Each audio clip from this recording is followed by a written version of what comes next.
والسلام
اب یہاں پر وفات کرام کی دستربندی ہو رہی ہے اور ہو چکی ہے.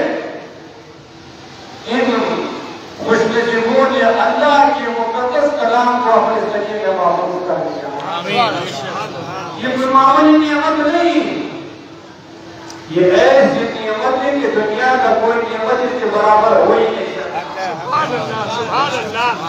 یہ ایسی عظیم کتاب ہے، اگر اس کو اپنی سینے سے لگا لیا، اس کو سمجھ لیا، اس کو پڑھ لیا، اس پر عمل کر دیا، تو دنیا میں بھی سربلند، دنیا میں بھی کامیابی آپ کے قدم چلے گی.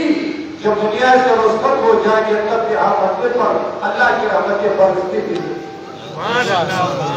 اس کلام الہی پوری صحبت کرام نے اپنی سینے میں محفوظ کر دیا.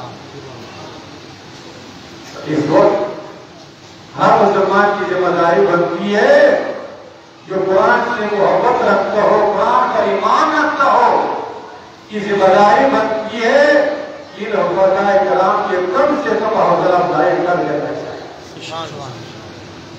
حوصلے کا مطلب کیا ہے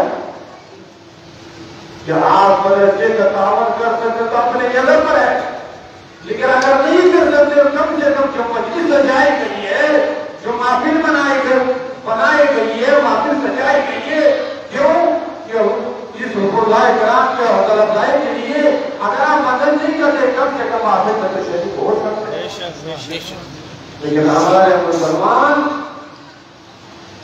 دنیا کے کاموں میں تو بہت آگے آگے رہتے ہیں، سیاست کے کاموں میں تو صبح سے شام تک کرنے کے لیے تیار ہے، لیکن جہاں ایسے محفل ہو جس میں دنیا و آخرت کی کامیابی ہو، اس نوجوانے کے لیے شوقی نہ جذبہ ہی نہیں ہو سکے۔ یہ تو تب پتہ چلے گا جب آپ کے آنکھیں بند ہونے لگیں گے، دنیا جب ختم ہونے لگیں گے، تب آپ کو احساس ہوگا کاش ہم کو اپنے وقت مسجد میں گزارنا چاہیے تھا، نماز میں گزارنا چاہیے تھا، نیک محفل میں گزارنا چاہیے تھا کہ سیاست میں گزارنا چاہیے، تب پتہ چلے گا۔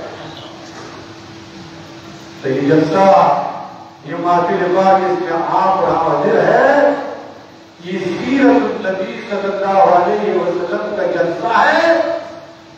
عارف اور فاضل کرام کے دستار بندی کے موقع پر ہر سال منعقد کی جاتی ہے۔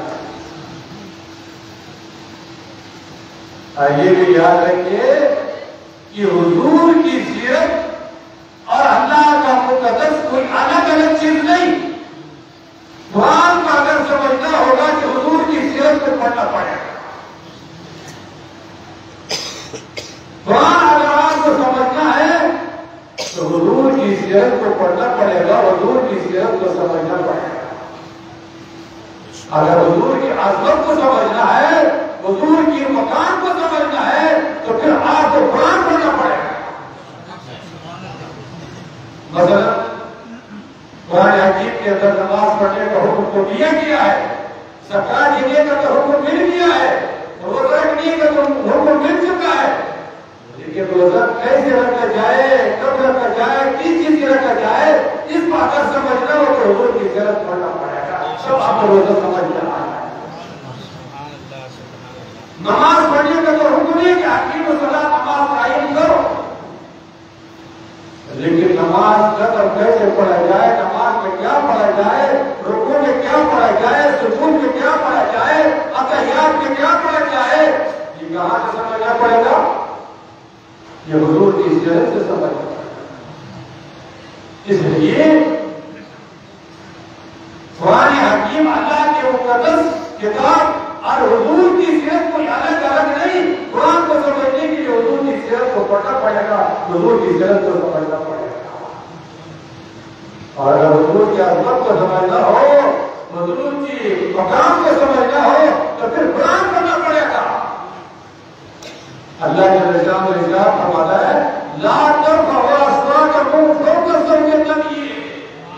حضور کے مقام کو بیان کرتے ہوئے، حضور کی عظمت کو بیان کرتے ہوئے اللہ جل شانہ کیا فرماتا ہے کہ ایمان والو، حضور کی آواز پر آواز بلند کرنا یہ کیا ہے؟ یہ بے ادبی ہے، اور حضور کے اذان کی ادبی کرنے سے انسان کا ایمان بھی ختم ہو جائے، انسان کا امان بھی ختم ہو جائے۔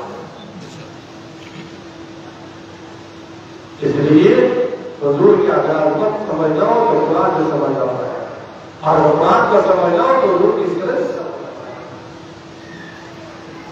تو یہ جلسہ سیرت النبی صلی اللہ علیہ وسلم کا جلسہ بھی ہے، اور ہمارے علماء کرام اللہ کے فضل و کرم سے، استاد کی محنتوں سے، عالم علماء کرام کے شب و روز کی محنت سے، اور آپ کے تعاون سے، کمیٹی والوں کے تعاون سے، اللہ کے فضل و کرم سے انہوں نے اپنے 30 سپاہیوں کو اپنے سینے میں محفوظ کر دیا۔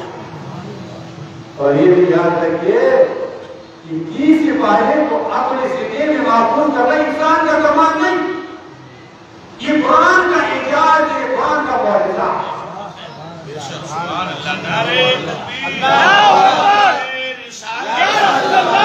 سرکار حضور عالی میدان سرکار بابو حضور، انسان کا کوئی کمال نہیں اس کے، ایک اللہ کا فضل و کرم ہے، اور قرآن کا اعجاز ہے، قرآن کا معجزہ۔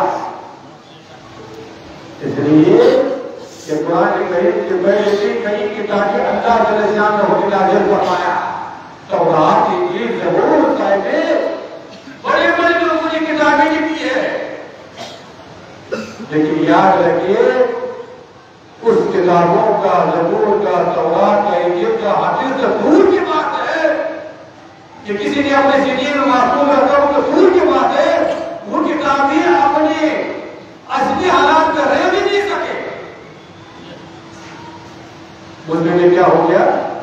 اس زمانے کے علماءوں نے اس زمانے کے جو ماننے والے تھے اس میں کیا کر کے اپنے خواہشات کے مطابق اس میں کیا کر کے تغیر اور قرآن کیوں محفوظ ہے؟ قرآن تب بھی محفوظ تھا، آج کے محفوظ ہے اور قیامت تک محفوظ رہے گا۔ کیوں؟ اس لیے کہ اللہ کے رسالت و قرآن کی حفاظت کا ذمہ اپنے کرم میں لیا ہے۔ اللہ کے رسالت میں فرماتا ہے نحن نزلنا وَإِنَّ لَهُ لَحَافِظُونَ کہ ہم نے قرآن کو نازل کیا ہے، ہم نے قرآن کو نازل کی انسان کی رہنمائی کے لیے، انسان کی کامیابی کے لیے، انسان کو اللہ اور اللہ کے رسول سے قریب کرنے کے لیے ہم نے قرآن کو نازل کیا ہے۔ وَإِنَّ لَهُ لَحَافِظُونَ اور اس قرآن کی حفاظت کرنے والے ہم یہ ہیں۔ آج سے نہیں، ابتداء اسلام سے لے کر کے اور قیامت تک قرآن کے دشمنوں نے، قرآن کے حافظوں نے، مسجدوں نے، اسلام کے دشمنوں نے ہمیشہ قرآن کا کیا کیا ہے؟ مخالفت کی ہے اور اس نے اپنے کوشش کے مطابق، اپنے استعداد کے مطابق ہمیشہ کیا ہے؟ قرآن کے مطابق اپنا باطل نکالا کر کوشش کی۔ جیسے زمانے میں یہ کرے وسیم رضوی تو ہر زمانے میں ایسے ایسے شیطان رہے جو کہہ رہے تھے، لیکن یاد رکھیے کہ اس قرآن کی حفاظت کے ذمہ کسی انسان کے حوالے نہیں کیا گیا ہے۔ اس قرآن کی حفاظت اللہ جل شانہ اپنے کرم میں کیا ہے۔ تو قرآن کل بھی محفوظ ہے، آج بھی محفوظ ہے، قیامت تک محفوظ ہے۔ یہ الگ بات ہے کہ مسلمان اس نعمت سے کتنا دور ہو چکا ہے، قرآن سے کتنا دور ہو چکا ہے کہ 24 گھنٹے میں ایک بار دیکھنے کا تو اس کو موقع ہی ہے۔ عمل تو دور کی بات ہے، آپ لوگ تو دور کے بات ہے، ہم لوگ جو علماء کرام ہیں، پھر صاحب ہے، مشائخ صاحب ہے، اس کو پڑھنے کے تو نہیں۔ کبھی کبھی قرآن خوانی ہوئی، کبھی فاتحہ ہوا تو مولانا صاحب نے پڑھ دیا اور اس کے بعد کیا ہو گیا؟ تار پکڑ کے سنانے ختم ہو گئی۔ تو یاد رکھیے قرآن حکیم صرف پڑھنے کی کتاب نہیں، قرآن حکیم جیسے کہ اللہ علیہ السلام نے بات فرمایا، آپ بتائیں تو پڑھو کہ قرآن کا غور و فکر کیوں نہیں کر رہے ہو، سمجھنے کی کوشش کیوں نہیں کر رہے ہو؟ جہاں پڑھنے میں ثواب ہے وہاں سمجھنے میں، عمل کرنے میں دنیا اور آخرت کے کامیابی ہے۔ اور یہ بھی لکھا ہے کہ دنیا میں سب سے زیادہ پڑھنے والا کتاب ہے وہ کتابیں تو بڑی بڑی لکھ گئی ہے، بڑی بڑی لمبی کتابیں لکھی ہیں انجینئروں نے، ڈاکٹروں نے، سائنسدانوں نے، سائنسٹسٹ نے، ایک سے ایک کتاب لکھی ہے، لیکن یہ موجودی نے لکھا ہے کہ دنیا میں سب سے زیادہ پڑھنے والی کتاب کون ہے؟ قرآن حکیم ہے۔ سبحان اللہ، سبحان اللہ۔ یہ بھی لکھا ہے کہ دنیا میں تو بڑے بڑے لوگوں نے کتاب لکھی ہے، لیکن ایک بار پڑھنے کے بعد دوسرا بار اس کو اٹھانے کے لیے کوئی تیار ہے۔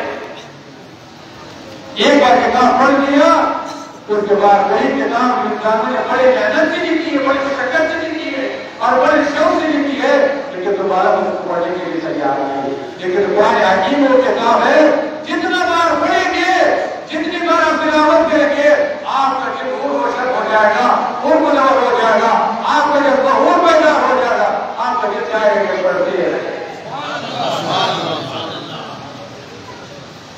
لیکن یہ بھی لکھا گیا ہے کہ دنیا میں کوئی بھی کتاب لکھتا ہے تو کیا کرتا ہے؟ اس کو سمجھ کر کے پڑھتا ہے۔ اس میں کیا لکھا ہے؟ ڈاکٹر اگر کوئی کتاب لکھتا ہے تو ڈاکٹر اس کو پڑھتا ہے، اس کو سمجھنے کی کوشش کرتا ہے۔ انجینئر کوئی کتاب لکھتا ہے تو پڑھنے والے اس کو سمجھنے کی کوشش کرتا ہے۔ لیکن مسلمان اتنا کم نصیب ہے، اتنا بد نصیب ہے، اتنا نصیب ہے کہ قرآن تو پڑھتا ہے لیکن اس کو یہ کبھی کوشش ہی نہیں کی کہ قرآن میں لکھا کیا ہے۔ جو حیات آپ پڑھ رہا ہے، جو اخبار آپ پڑھ رہا ہے، جو قرآن کی تلاوت کر رہا ہے، اس نے لکھا کیا ہے مسلمان یہ کبھی سمجھنے کی کوشش نہیں۔ پہلے تو پڑھنے کے لیے تیار ہے نہیں، اگر پڑھ لیا تو پھر اس میں کیا لکھا ہوا ہے، کیا رہنمائی موجود ہے، کیا کامیابی موجود ہے کہ وہ سمجھنے کی کوشش کی۔ تو اللہ کے رسول کو اب کافی ہو چکا ہے۔ اللہ کے رسول ارشاد فرماتے ہیں ان اللہ یرفع بہذا الکتاب اقواما ویذر به آخرین۔ آج سے 1400 سال اللہ کے رسول کے غیب کی خبر عطا فرمائی، وہ فرماتے ہیں کہ اسی قرآن کے ذریعے قوم کو اللہ جل شانہ سربلندی عطا فرمائے گا۔ جس قوم کو سربلندی ملے گی جو حامل قرآن ہوگا، عامل قرآن ہوگا، عامل بھی ہوگا، عامل بھی ہوگا، پڑھنے والا بھی ہوگا، اب اس پر عمل کرنے والا بھی ہوگا، اللہ جل شانہ اس کو دنیا و آخرت کے کامیابی عطا فرمائے گا۔ دنیا میں بھی سب بلند رہے گا، دنیا میں بھی باعزت رہے گا۔ اور وہ انسان جو حامل قرآن نہیں، قرآن کو تو مانتا ہے، قرآن پر عمل ہی نہیں کرتا ہے، قرآن کو پڑھنے کے لیے تیار نہیں، تو حضور فرماتا ہے کہ یہ قوم کے آخرین اسی قرآن کے ذریعے اس قوم کو ذلیل و رسوا کرتا ہے۔ اس لیے تو علامہ اقبال نے کہا کہ معذر کے زمانے میں عامل قرآن مسلمان معذر کے زمانے میں عامل قرآن ہو کر ہم لوگ ہو گئے ذلیل زمانہ تاریخ قرآن ہو کر کے۔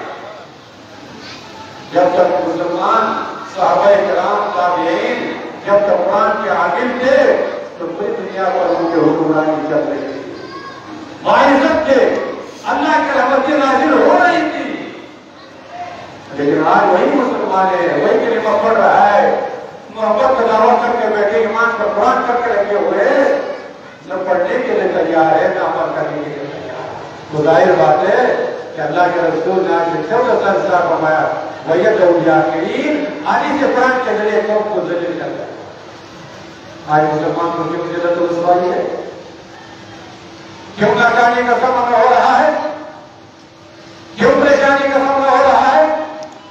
اس لیے کہ مسلمانوں نے قرآن کے دامن کو چھوڑ دیا، قرآن کی تلاوت کرنے کو چھوڑ دیا، قرآن کو سمجھنے کو چھوڑ دیا، قرآن پر عمل کرنے کو چھوڑ دیا۔ جب ہم نے اللہ کے کلام کو چھوڑ دیا تو پھر اللہ نے اپنے رحمتوں سے آپ کو کیا کرے محروم کر کے رکھے۔ مسلمانوں کامیابی ہو، کامیابی اگر چاہتے ہو تو آج بھی اللہ جل شانہ کامیابی اور کامیابی سے ہم کنار کر دے گا، کامیابی عطا فرمائے گا۔ لیکن کیا کرنا ہوگا؟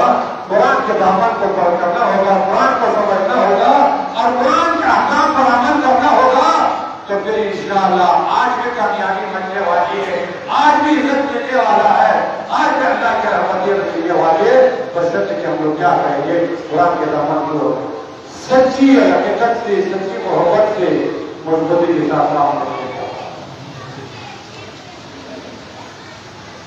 صحیح ہمارے عبداللہ صاحب جو ادارہ چلا رہے ہیں اور اس زمانے میں دین کی خدمت کا درد بھی آسان ہے۔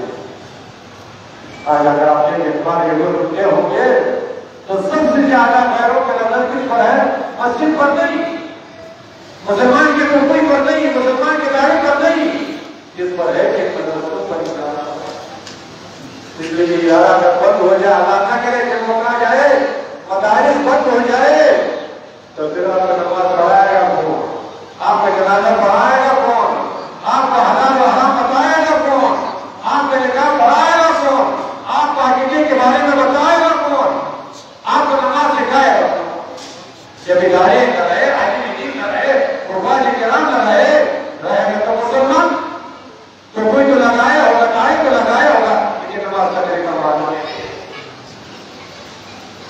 اس لیے ایسے اداروں کو تعاون کیجیے، ایسے اداروں کو بڑھائیے اور ایسے اداروں سے وابستہ رکھیے، تو پھر انشاءاللہ ہوگا کہ ہمارے ادارے میں چلیں گے، ہمارے مسجدیں میں آباد رہیں گے، ہمارے محفلیں میں آباد رہیں گے، ہم لوگ دنیا میں بھی اللہ اور اللہ کے رسول کی ذکر سنتے رہیں گے اور دنیا کے رجت ہو جائیں گے سب انشاءاللہ اس اداروں کے صدقے اور تربیت میں مسجدوں کے صدقے اور تربیت میں نمازوں کے صدقے اور تربیت میں آخرت میں ہمارا سرپا ہو جائے گا۔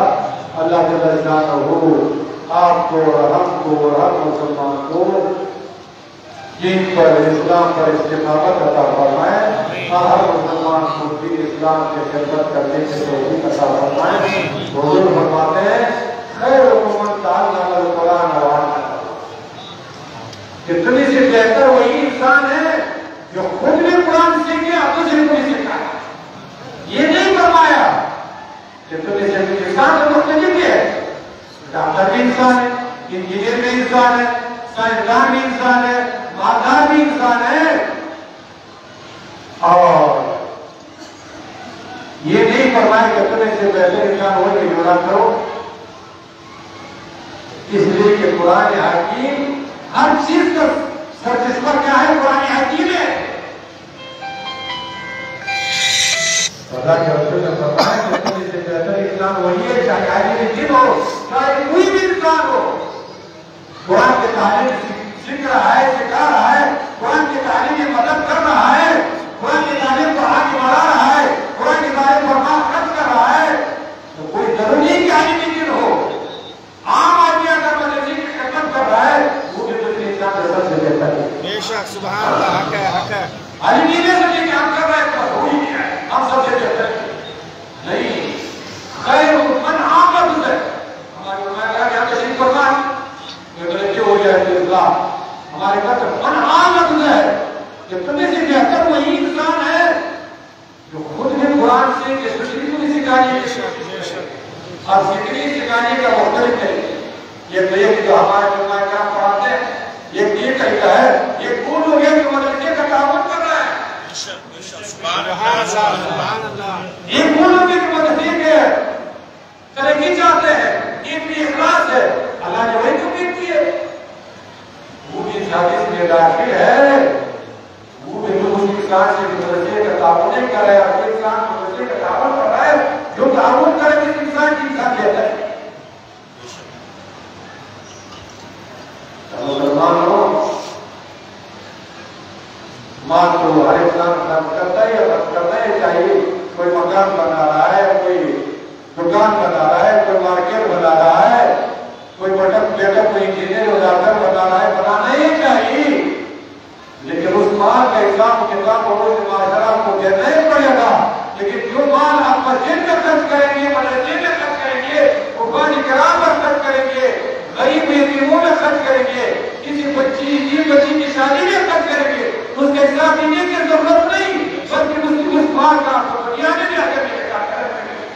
نعرہ تکبیر، نعرہ تکبیر، نعرہ رسالت، نعرہ رسالت، علماء اہل سنت، مسلک اعلی حضرت، نعرہ تکبیر، نعرہ رسالت۔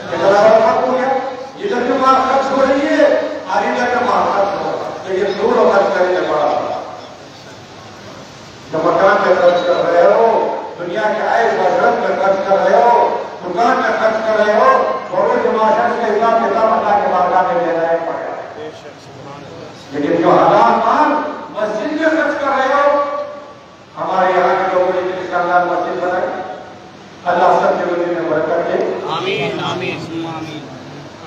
مدرسے میں خرچ کر رہے ہو، اس یتیم بچے کی شادی میں آپ نے خرچ کر لیا، مظلوم و یتیم کے بچے میں خرچ کر لیا، اس کی حساب دینے کی ضرورت نہیں، بلکہ اس کا دنیا میں بھی اجر ملنے والا ہے، آخرت میں بھی اجر ملنے والا ہے۔ اور جب تک وہ مسجد رہے گا، مدرسہ رہے گا، اور یہ یتیم بچے کی شادی ہو جائے گی، اللہ کے بارگاہ میں وہ یتیم بچی ہاتھ اٹھائے گی تو انشاءاللہ ہاتھ خالی نہیں جائے گی، اللہ اپنی اس کی مراد کو، اس کے دعا کو قبول فرمائے۔ سبحان اللہ۔ جس میں خرچ کرو، جہاں دنیا داری کا خرچ کرو کرنا ہی چاہیے، لیکن ہاں جب آپ اللہ کے راستے میں خرچ کریں گے تو انشاءاللہ دنیا کے بھی 10 گنا ملے گا، آخرت میں ملے گا۔ اللہ جل شانہ ہم تمام حاضرین کی اس موقع میں پاک کے ذکر کو قبول فرمائے۔